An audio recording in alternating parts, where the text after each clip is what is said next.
ഞാൻ റിലേഷൻഷിപ്പിലാണോ ഇപ്പോ? ആണോ? അല്ല. അല്ല. ഞാൻ കേട്ടത് ആണെന്നാണ് പറഞ്ഞത്. അല്ലല്ല. അത് okay. Framing my own question. Okay. So ഞാനൊരു റിലേഷൻഷിപ്പിലാണോ? ഉം. അല്ല. ഉം. എനിക്കൊരാളെ ഇഷ്ടമാണോ? ഉം. തീർച്ചയായിട്ടും എനിക്കൊരാളെ ഇഷ്ടമാണ്. ഉം.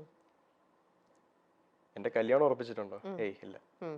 എനിക്ക് അതിനുള്ള പ്രായമോ പക്വതയോ എത്തിയിട്ടില്ല. ഇപ്പൊ ഞാൻ മാധവ് സുരേഷ് 24-ാം വയസ്സിൽ ആ പ്രായത്തിലൂടെ എത്തിയിട്ടില്ല. ഉം.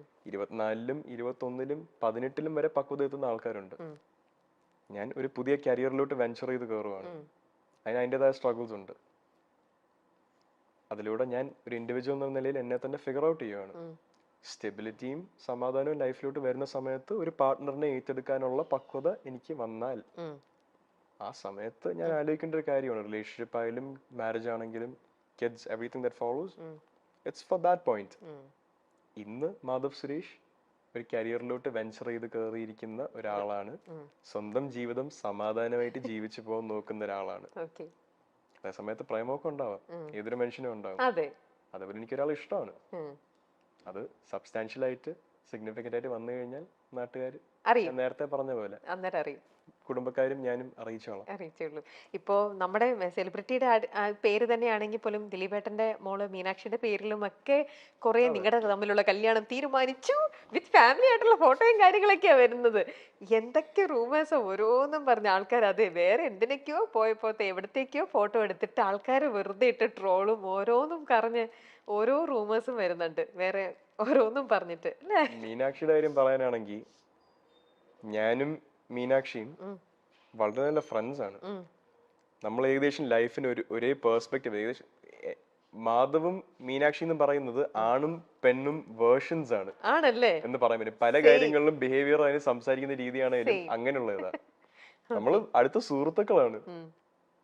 Are we best friends? No. Are we friends? Close friends? Yes, we are. അതിന്റെ മുകളിലോട്ട് ഒരു ചെറിയ ഞാനും ദിലീപ് അങ്കിൾ ഒരു ഫോട്ടോ ഇട്ടാലോ, ഇനി മീനാക്ഷി എന്റെ ചേച്ചിയുടെ കല്യാണത്തിന് വന്നാലോ, നമ്മൾ ഇതിൽ ഇവന്റിൽ വെച്ച് കണ്ടൊരു ഫോട്ടോ ഇട്ടാലോ നേരെ കല്യാണാലോചനയോട്ട് പോകുന്നത് അഗൈൻ ഞാൻ പറഞ്ഞ പോലെ goes back down to ratings, ആൾക്കാരുടെ ക്ലിക്സ്. അത് കിട്ടാൻ വേണ്ടി ഇങ്ങനെ ഒരു രണ്ട് സെലിബ്രിറ്റീസിന്റെ മക്കളെ വിവാഹം കഴിക്കുന്നു എന്നുള്ള ന്യൂസ് വരുമ്പോൾ ആരായാലും ക്ലിക്ക് ചെയ്ത് പോകും, എസ്പെഷ്യലി ഇൻ ദിസ് ക്രൗഡ്.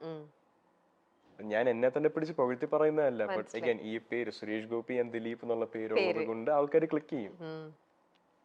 അതിനുവേണ്ടി ഇങ്ങനെ ന്യൂസും റൂമേഴ്സും ക്രിയേറ്റ് ചെയ്ത് വിടുക എന്നുള്ളത് അഗൈൻ മാധ്യമക്കാരുടെ ഒരു രീതിയാണ്. അവർക്കും മുന്നോട്ട് പോകണ്ടേ.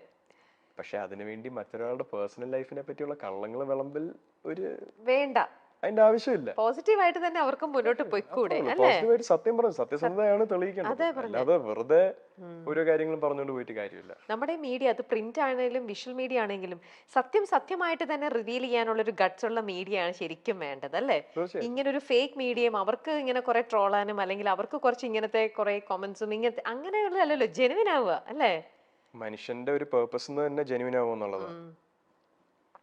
90% മനുഷ്യരും ജെനുവിൻ അല്ല. It's a fact. ഞാൻ 100% genuine ആണോ? I don't think so. I try my best. Am I 100% genuine with every single thing I do in my life?